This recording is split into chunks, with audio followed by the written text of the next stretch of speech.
Guys, and welcome back to Claire's Clues. On today's video, I'd love to talk to you about the book Good to Great by James C. Collins. See, this book is all about level 5 leaders and how to get your business or your company from good to great. So if you're wondering what a level 5 leader is, I can quickly run you through the level 5 hierarchy, starting at level 1, which is a highly competent or capable individual. Now these guys are able to make productive contributions through talent, knowledge, skill, and their work habits. That's level 1. Now if we're moving on to level 2, you're looking at a contributing team member. Now these guys contribute individual capabilities to the achievement of the group objectives, and they work quite effectively and efficiently in other group settings. Now moving on to level 3, you're looking at a competent manager. Now these guys are able to organise people and or resources towards the effective and efficient pursuit of a predetermined objective. Now, level 4, you're looking at effective leaders. Now, these guys are able to catalyse commitment to and vigorous pursuit of a clear and compelling vision, while also stimulating high performance standards of those around them. But moving on to level 5, what we're really going to be talking about in this book is a level 5 leader or a level 5 executive. These guys build enduring greatness through a paradoxical blend of personal humility and a professional will. So that's a level 5 leader. Now, to give you a few examples of a few common sort of characteristics or traits you might find in a level 5 leader, there's 4 here that I've got for you. And number 1 is that they set up their successors for success. They want to make sure that you have just as much as a chance as they did to reach success, however you might define that or it's determined for you. But they won't cap you in any way. If anything, they'll do the complete opposite and they'll try to help you get there. Now, number 2 is that they're extremely modest people. They're actually quite humble in what they do and who they are. In fact, they will more than likely put others' needs and wants before their own. And number 3 is that they have unwavering resolve. So no matter what, no matter how much is going on in their day or how many tasks they've got going on, they'll find the determination to get through it all. Even if you stop in and say, hey, look, I need some help, they'll even make time. Because like I said just before, they'll always put others' needs before their own, or at least they will try. And number 4, so last but not least on this one, is that they care more about the company than they do about their own personal profile or their own personal success. Now, not to say that they don't care about their own success, they just care more about others or the company that they're working for, with, or that they own. That's a level 5 leader. Now, level 5 leader individuals also blend a huge amount of personal humility and intense professional will. So they're ambitious about the company, but not about themselves. They want to make sure that the company that they're in is doing well and that the people that work for them or with them are doing just as great. They want to make sure that everyone is up to par and isn't falling behind. Sorry, guys. So, like I said, they're quite ambitious, but they care more for the company than themselves. And that means the people in it as well. Now, by being able to mix that amount of humility and or will, that's what creates a level 5 leader. And it's not just humility and modesty that they possess, it's a ferocious determination to do whatever it takes. So no matter what, they will find a way. You know, for them, where there is a will, there is a way, and they will find a way to get there. So moving on, guys, there is a bit of a saying here, and it says it's easier to motivate the right people and they require less management, which couldn't be more true.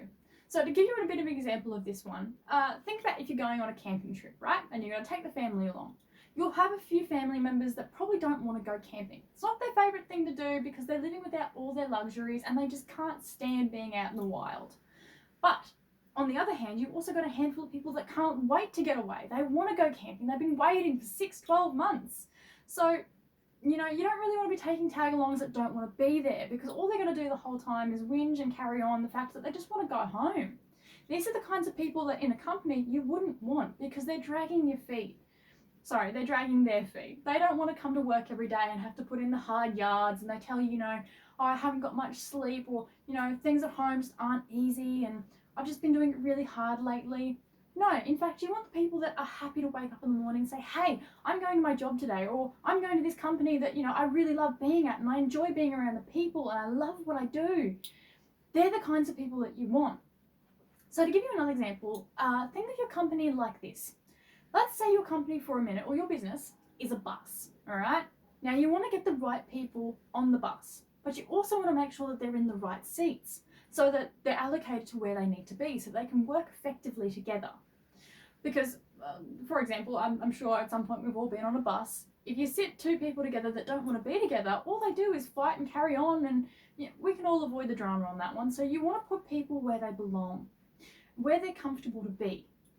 And you also want to make sure that you get the wrong people off your bus. You want to make sure that the people that don't want to be there are the ones that, when we were growing up, used to sit at the back and cause a lot of trouble or drama for others. You don't want them, because they're going to drag you, and they're going to make sure that getting to where you want to go is going to take longer, because you're going to have to make stops, you're going to have to accommodate for them, and they're not going to want to go to where you're wanting to go. So they're not going to be along for the ride. You want to get these people off the bus, because you want to get to your destination a lot faster. You want to be able to get there in time to do the things that you want to do, and you don't want to have to be taking people that don't want to be there in the first place.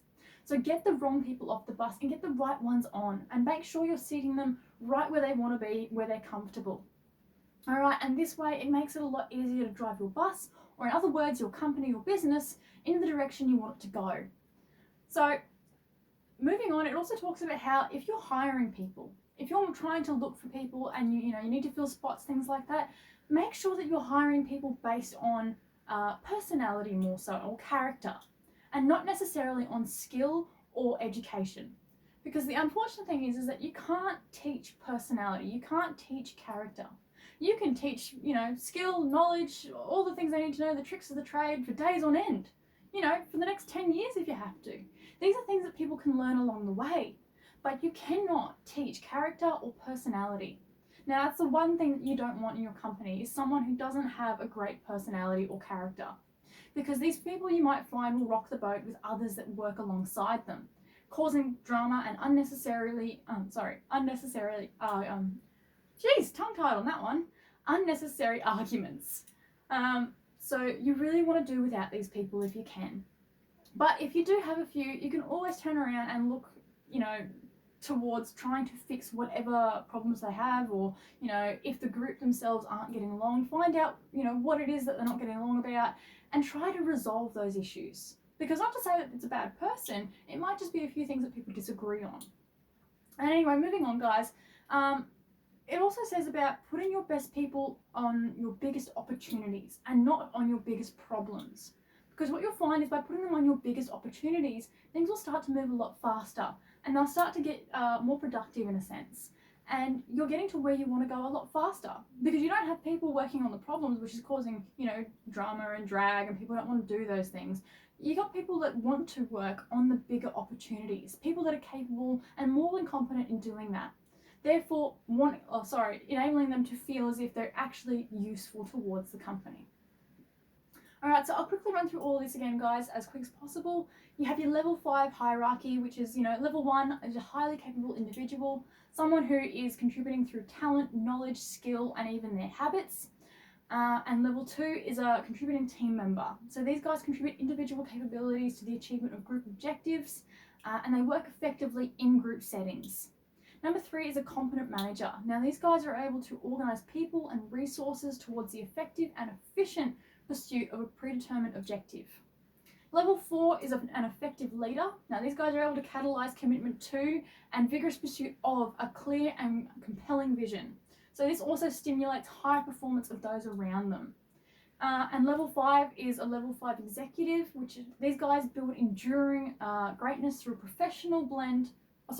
paradoxical blend of professional humility and personal humility and professional will.